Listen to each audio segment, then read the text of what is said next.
Bienvenidos una vez más al estudio de las 28 creencias de los adventistas del séptimo día.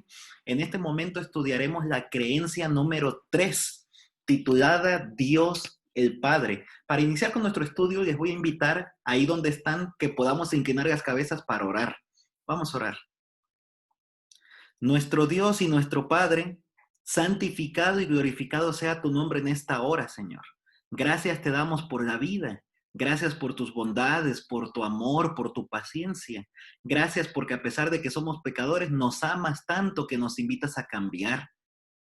Gracias porque nos permites estudiar tu palabra libremente. Y ahora que vamos a estudiar, rogamos la presencia de tu Espíritu Santo, que nos ayude a comprender en una forma correcta y sencilla. Quédate con nosotros, Señor, en esta hora, por rogártelo en Jesús. Amén. Así que como acabamos de mencionar, vamos a estudiar la creencia de Dios el Padre. Con frecuencia tenemos un mal concepto acerca de Dios el Padre. Muchos al hablar acerca de Dios el Padre, lo encontramos en el Antiguo Testamento, de hecho, y muchos piensan que es un Dios de venganza, un Dios tirano, un Dios castigador, un Dios que se necesita que se apacigüe su ira para que podamos alcanzar la salvación, para que podamos alcanzar sus bondades y sus misericordias. Muchos conocen la misión que Cristo vino a cumplir a este mundo a favor de la raza humana. Y muchos también conocen acerca del papel que el Espíritu Santo realiza en el individuo. Pero, ¿qué tiene que ver con nosotros el Padre? ¿Cuál es la función del Padre? ¿Cuál es la misión del Padre? ¿Cómo es el Padre? En el Antiguo Testamento es bien cierto que la deidad, Dios Padre, Hijo y Espíritu Santo, no se distinguen entre sí, no se diferencian entre sí. Es decir, normalmente en el Antiguo Testamento únicamente se utiliza la palabra Señor, Dios, ángel de Jehová, y no sabemos a quién de los tres se está refiriendo, sea Dios Padre, Dios Hijo o Dios Espíritu Santo. Por otro lado, el Nuevo Testamento deja claro que Cristo, es decir, Dios el Hijo, fue, por ejemplo, el agente activo en la creación. San Juan capítulo 1, versículos 1 al 3 nos mencionan acerca de eso, que Jesús es el verbo y que el verbo es Dios. Y también Colosenses 1:16, que a través de él fueron creadas todas las cosas. Y también se menciona en el Nuevo Testamento que fue Jesús el que sacó a Israel de Egipto. Primera de Corintios capítulo 10 versículos 1 al 4 nos menciona que Dios estaba guiando a su pueblo de Israel en la travesía a Canaán a través de la nube y de la columna de fuego, y que les daba agua a través de la roca. Y dice Primera de Corintios 10:4 que esa roca es Jesús. Así que mientras que en el Antiguo Testamento no se hace diferencia entre uno y otro, en el Nuevo Testamento sí. Sin embargo, a pesar de ello, nosotros podemos conocer a Dios.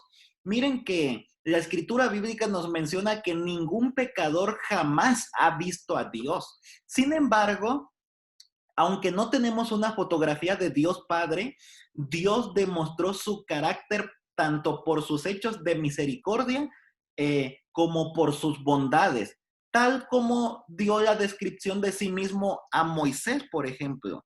A Moisés Dios le dijo las siguientes palabras que aparecen en Éxodo capítulo 34, versículos 6 y 7. Jehová, Jehová, fuerte, misericordioso y piadoso, tardo para la ira y grande en misericordia y verdad, que guarda misericordia a millares, que perdona la iniquidad, la rebelión y el pecado, y que de ningún modo tendrá por inocente al malvado, que visita la iniquidad de los padres sobre los hijos y sobre los hijos de los hijos hasta la tercera y cuarta generación.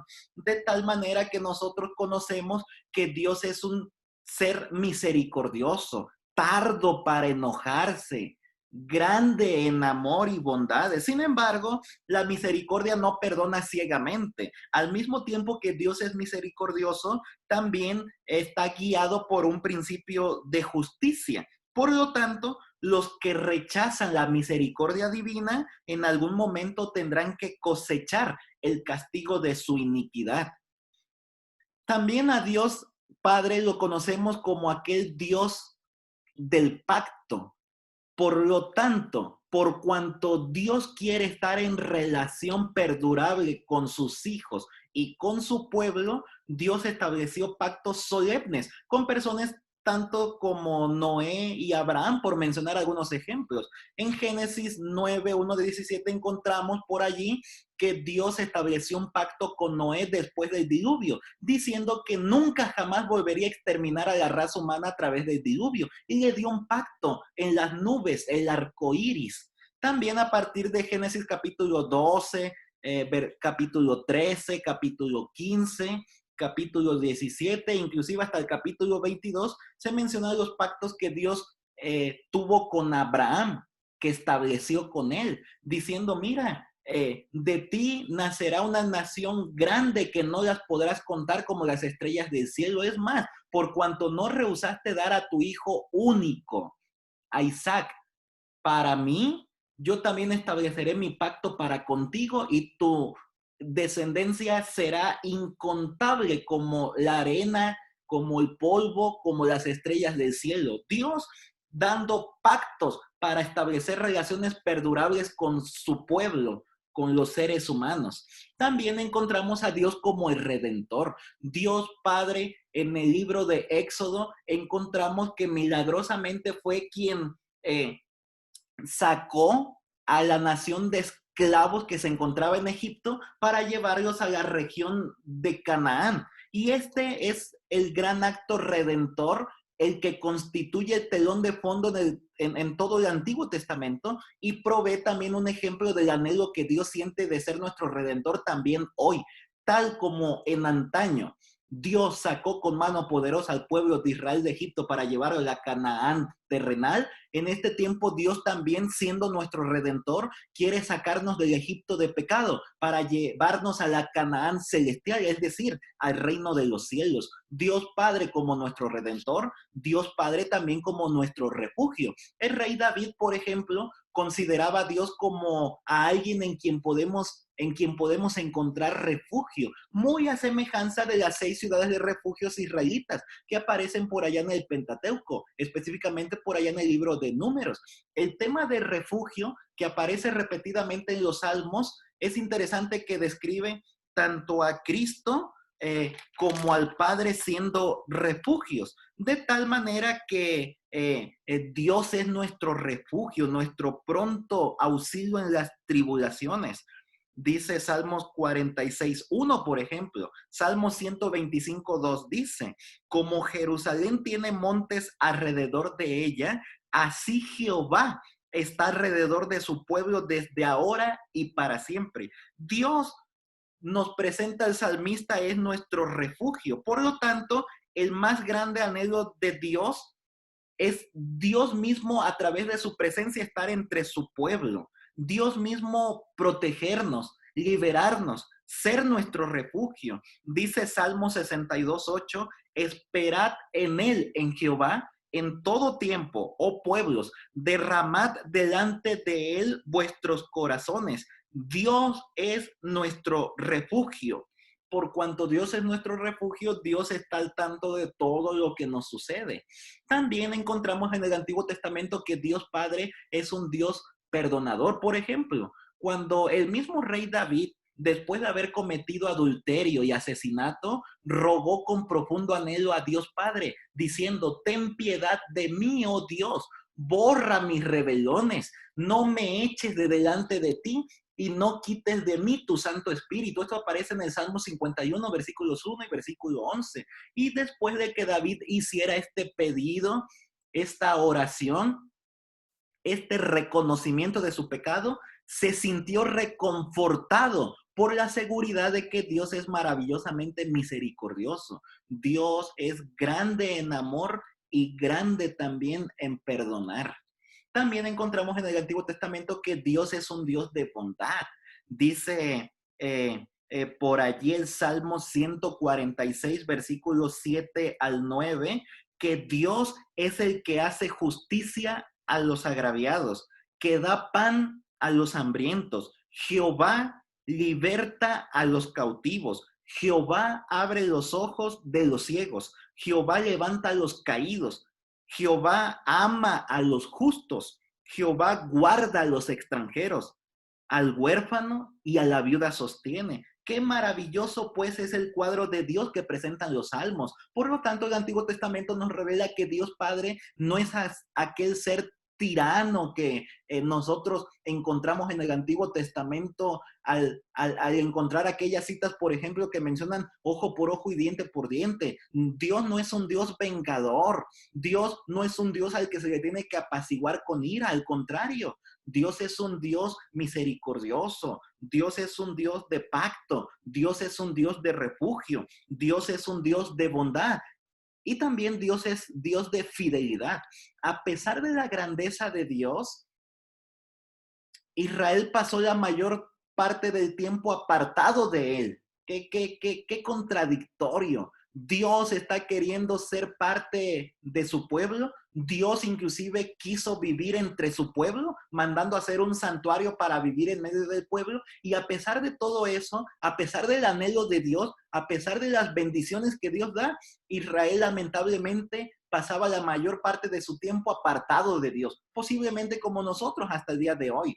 Si bien Dios, en su deseo de corregir la conducta de Israel, le permitió experimentar las calamidades causadas por su infidelidad, de todos modos lo abrazó con su misericordia, a pesar de que el pueblo y nosotros hasta el día de hoy experimentamos las consecuencias de nuestros errores, de nuestras malas decisiones, de nuestro pecado. A pesar de todo eso, Dios nos sigue abrazando con su misericordia. Dios nos sigue perdonando, a pesar de que una y otra y otra y otra y otra vez volvemos a pecar y volvemos a caer. Dios nos sigue extendiendo su misericordia. Y como dice allá el libro de Lamentaciones, no hemos sido consumidos al día de hoy porque las misericordias de Dios se renuevan cada mañana.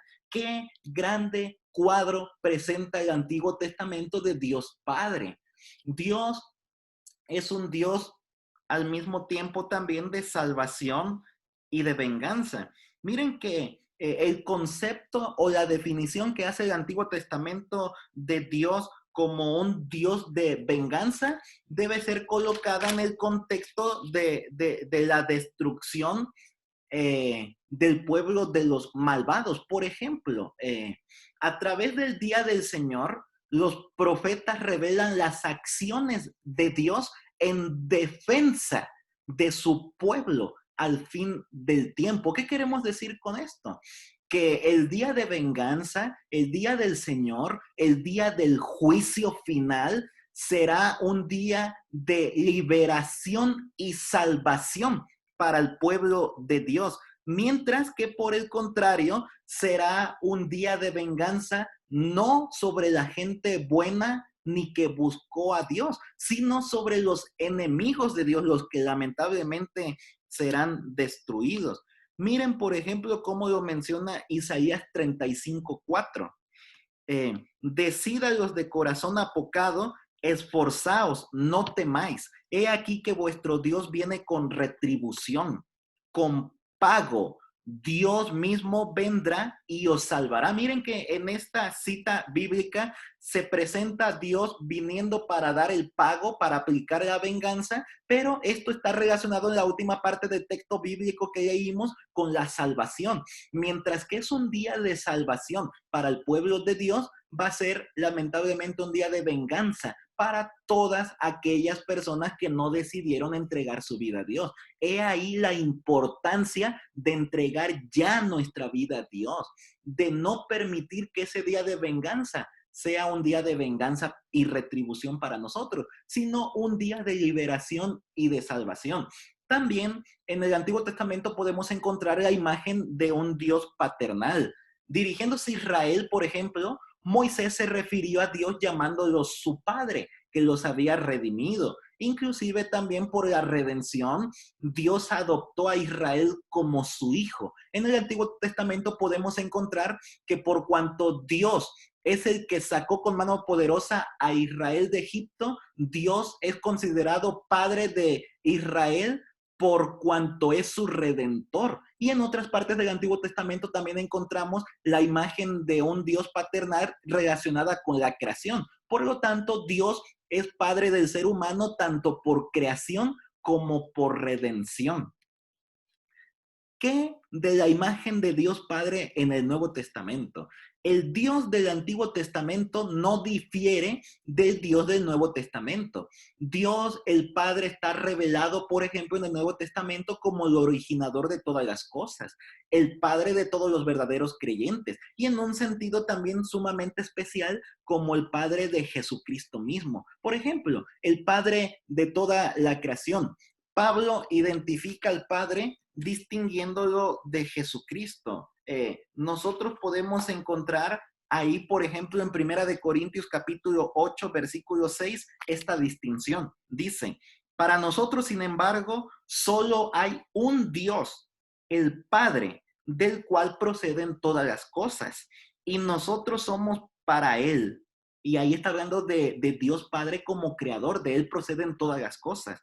Y un Señor, Jesucristo, por medio del cual son todas las cosas y nosotros también por medio de él. Miren qué interesante que también presenta a Jesús como originador de todas las cosas y también existimos por medio de Jesucristo. Así que en ese texto bíblico se hace una clara distinción, diferenciación entre Dios Padre y Dios Hijo, de tal forma que Dios Padre es el Padre de toda la creación. También en el Nuevo Testamento se presenta a Dios Padre como el Padre de todos los creyentes. En los tiempos del Nuevo Testamento, esta relación espiritual entre Padre e Hijo existe no entre Dios y la nación de Israel como sucedía en el Antiguo Testamento, sino que ahora existe entre Dios y el creyente individual. Miren que ahora no es necesario ya que tengamos sangre hebrea, sangre judía para ser considerados hijos de Dios.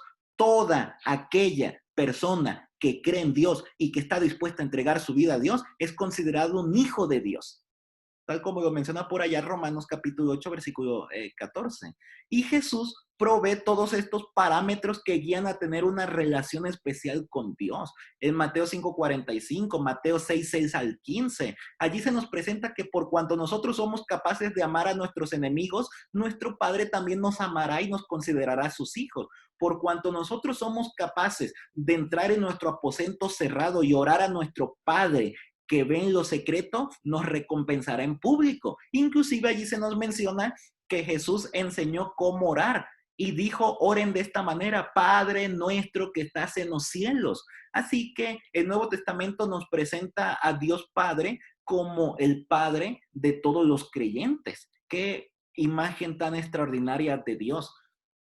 En el Nuevo Testamento, Jesús es quien revela la imagen del Padre. Como decíamos hace un momento atrás, a Dios nadie lo conoció jamás. Sin embargo, Jesús, Dios el Hijo, proveyó la más profunda revelación de Dios el Padre al venir en la carne humana, en calidad de autorrevelación de Dios. Esto quiere decir que Jesús, siendo Dios, al hacerse ser humano, como lo menciona San Juan 1, 14 y 18, de esta forma Jesús es quien nos revela al Padre. En un momento Jesús llegó a decir, el que me ha visto a mí, ha visto al Padre, porque todo lo que Jesús hacía procedía del Padre. Jesús revela al Padre como un Dios que da. Jesús reveló que su Padre es un Dios generoso, es un Dios que está dispuesto a desprenderse, es un Dios que no escatima, es un Dios que da. Tanto así que, por ejemplo, podemos ver la generosidad de Dios, número uno, en Belén, cuando Dios permite que el Señor Jesús, quien era divino, quien lo sigue siendo divino, claro, quien era Dios, sigue siendo Dios, estuvo dispuesto a hacerse ser humano y venir a este mundo de pecado. Imaginen el dolor que sintió la deidad al ver que Dios mismo tuvo en la persona de Jesús que hacerse humano para venir a este mundo de pecado. Así que Jesús revela al Padre como un Padre que da, que está dispuesto a mandar al Señor Jesús. También podemos encontrarlo en su mayor expresión de amor en el Calvario. El Padre sufrió al igual que Jesús en la cruz del Calvario. El Padre, al igual que Jesús, sintió esa separación entre ellos dos. El Padre estaba sintiendo todo lo que sucedía en cuanto Jesús estaba entregando su vida por todo el pecado que estaba cargando encima de él mismo, para nuestra liberación, para nuestra redención, para nuestra salvación. ¿Cómo podríamos pues pretender que existiera un testimonio mayor acerca del Padre? No hay nadie que nos dé un testimonio mayor que el Padre, que la misma persona de Jesús en este mundo. También Jesús reveló al Padre como un Dios de amor. De hecho, el tema favorito de Jesús en el Nuevo Testamento lo podemos encontrar en los evangelios Mateo, Marcos, Lucas y Juan. Era que Jesús quería mostrar la ternura, la bondad de Dios, el abundante amor de Dios por la humanidad. De la misma manera encontramos ahí en Mateo y en Lucas que Dios está dispuesto a amarnos. Así como nosotros amamos a los demás, Dios está dispuesto a amarnos a nosotros. Inclusive, así como estamos dispuestos a perdonar a los demás, Dios también está dispuesto a perdonarnos a nosotros. De tal manera que por allí dice Lucas 6, 35 y 36, y será vuestro galardón grande y seréis hijos del Altísimo, porque Dios es benigno para con los ingratos y malos. Sed pues misericordiosos como también vuestro Padre es misericordioso. Y eso está en profunda relación con Mateo 5, donde dice ser perfectos como vuestro Padre que está en los cielos es perfecto. De tal manera que Jesús quiere revelar el amor de Dios hacia la raza humana. Así que lo único que nos toca a nosotros es aceptar ese amor que Dios Padre está brindándonos a nosotros. Y miren, Cristo sabía que la única forma, la única de llevar a los individuos al arrepentimiento era revelarles el precioso amor de su Padre. Y precisamente en ese tenor es que va el Nuevo Testamento. La única forma en la que nosotros podemos arrepentirnos, entregarnos a Dios y obtener la salvación es sabiendo que Dios es un Dios de amor. Y ahí entra Primera de Juan 4:8, el que no ama no ha conocido a Dios porque Dios es amor. El carácter de Dios es un Dios amoroso, un Dios que se preocupa por nosotros, un Dios que es benigno para con nosotros, un Dios que es bondadoso para con nosotros, un Dios que es paciente para con nosotros. No está desenvainando su espada cada vez que nosotros cometemos un error, no, sino que Dios está observándonos, sí, pero para ver de qué manera nos puede ayudar.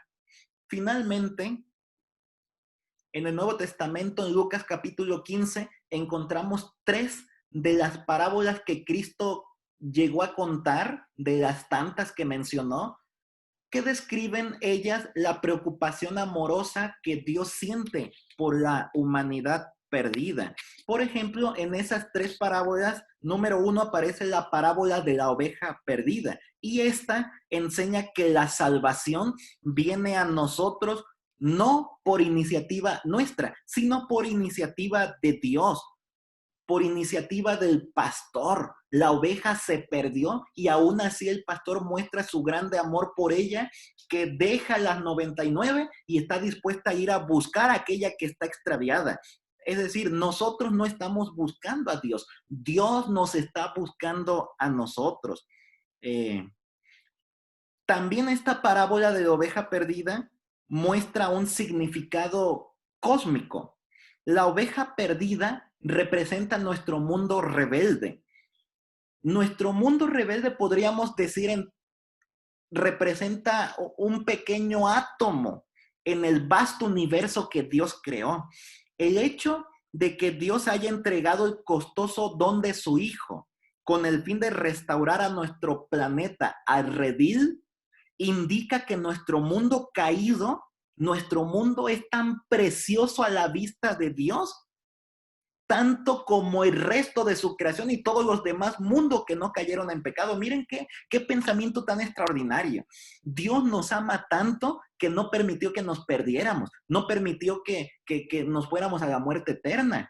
A pesar de que hay otros mundos creados, Dios fijó su vista en nosotros y dijo, no quiero que se pierdan, no quiero que perezcan, quiero que todos se salven y vengan al arrepentimiento. Y entonces Dios buscó, no nosotros buscamos a Dios, Dios buscó a la raza humana perdida. También aparece allí la parábola de la moneda perdida. Y esta destaca el inmenso valor que Dios coloca sobre nosotros los pecadores. Y finalmente aparece la parábola del hijo pródigo, que muestra el amor infinito del Padre que da la bienvenida al hogar a sus hijos penitentes. Imagínense que la escritura dice que hay gozo en el cielo por un pecador que se arrepiente. Imaginemos cuánto será el gozo que experimenta todo el universo cuando nuestro Señor va a regresar por segunda vez. De hecho, Dios Padre está íntimamente relacionado en la segunda venida de Jesús. Tanto así que Mateo 16:27 dice, porque el Hijo del Hombre, lo dijo Jesús, vendrá en la gloria de su Padre con sus ángeles, de tal forma que cuando Jesús venga por segunda vez, vendrá también con la gloria, con el poder, con el resplandor de Dios Padre y en la presencia de Dios Padre también. En otro momento Jesús, contestando al sumo sacerdote, dijo, veréis al Hijo del Hombre sentado a la diestra del poder de Dios y viniendo en las nubes de los cielos. De tal manera que Dios Padre está íntimamente relacionada con la venida de Jesús. Así que con un corazón anhelante, el Padre anticipa la segunda venida de Jesús. Y finalmente, cuando esto suceda, los redimidos serán llevados a su hogar eterno. ¿Te gustaría a ti ser llevado por Dios Padre al hogar eterno? A mí me gustaría. Ojalá que tú también puedas participar del reino de los cielos que Dios Padre ha preparado para nosotros. Que el Señor te bendiga. Vamos a inclinar las cabezas para orar y terminar con este estudio. Nuestro Dios y nuestro Padre, santificado y glorificado sea tu nombre, Señor. Gracias por tus muchas bondades, por tu grande amor, por tu grande misericordia, porque eres tardo para la ira. Gracias, Señor, porque nos observas no con el fin de castigarnos. No eres un Dios tirano, castigador, ni de venganza, sino al contrario, nos observas para ver de qué manera nos puedes brindar ayuda. Gracias por la salvación en Cristo Jesús que tenemos. Gracias porque Cristo estuvo dispuesto a entregar su vida por amor a nosotros. Ayúdanos a nosotros también, Señor, a entregar nuestra vida por amor a ti. Gracias también por la presencia de tu Espíritu Santo y porque nos ayuda a comprender tu palabra en una forma correcta y sencilla. Quédate con nosotros, Señor, en el resto de este día, porque te lo rogamos en el nombre de Cristo Jesús. Amén. Amén. Que el Señor les bendiga. Nos vemos en el próximo estudio.